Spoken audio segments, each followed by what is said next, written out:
Raise your hand if you ever heard of airsoft. Yeah. Good amount of you actually. Oh.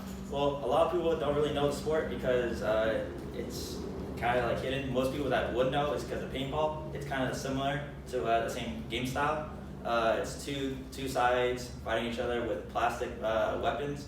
The reason why I'm talking about airsoft is because it's known as a dangerous sport, but I want to clear its name and let you guys know that it's much more than just shooting at each other. There's a lot more that goes into it.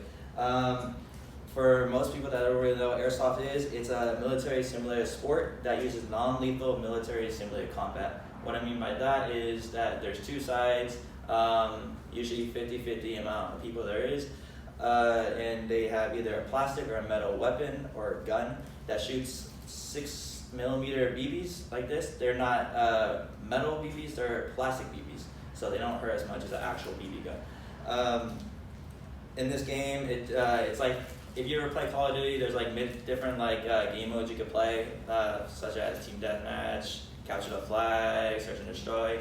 It just depends on what field you're playing at.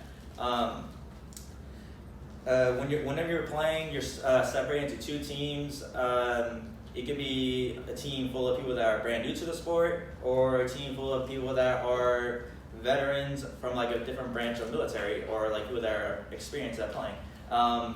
Usually with that, it's actually, the game is very beginner friendly. So if you get put onto a team that is full of people that are very experienced, you're gonna catch on very quick of how to play. And honestly, you can ask tips or like different ideas to those players, and they'll give you the best answers to how to like think of a strategy, how to take out a different team, how to like complete an objective, and etc.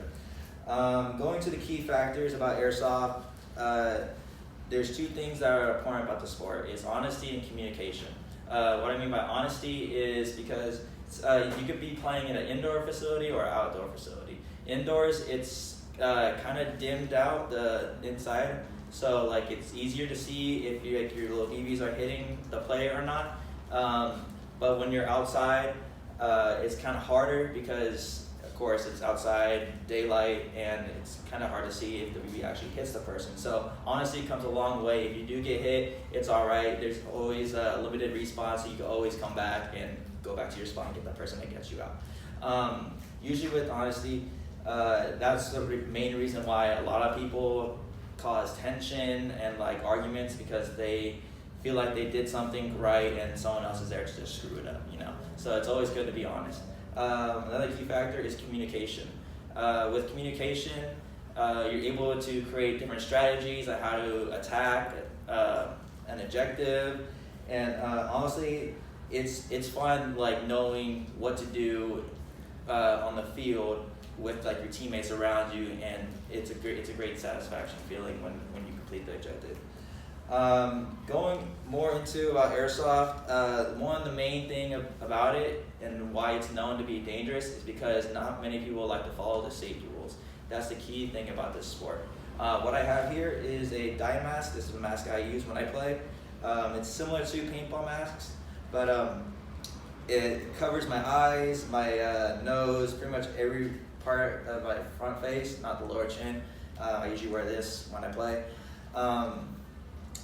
But with masks, make sure if you ever want to play and buy your own gear, it has to be certified from an actual website.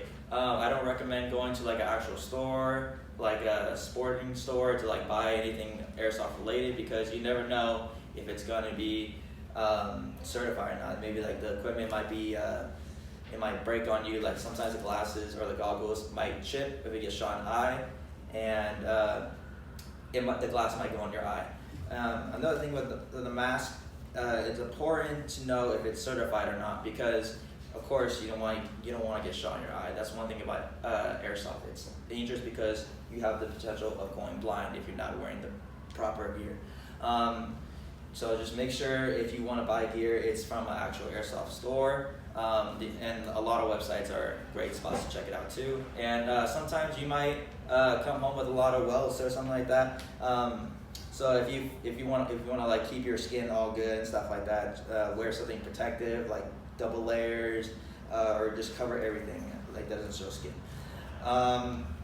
Another thing about airsoft is it uses a lot of conditioning and muscle. Of course, you're going to be walking around with the weapon, and it's going to tire you out a lot. It's going to make your back hurt. It's going to make your arms sore, and then there's a lot of running depending on where you're playing at. So always keep water with you. I always keep like a jug of water with me just to make sure I'm all right.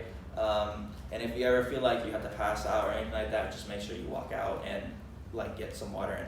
Another key factor about the mask thing, around it, I mean, at every field you play, of course they're going to talk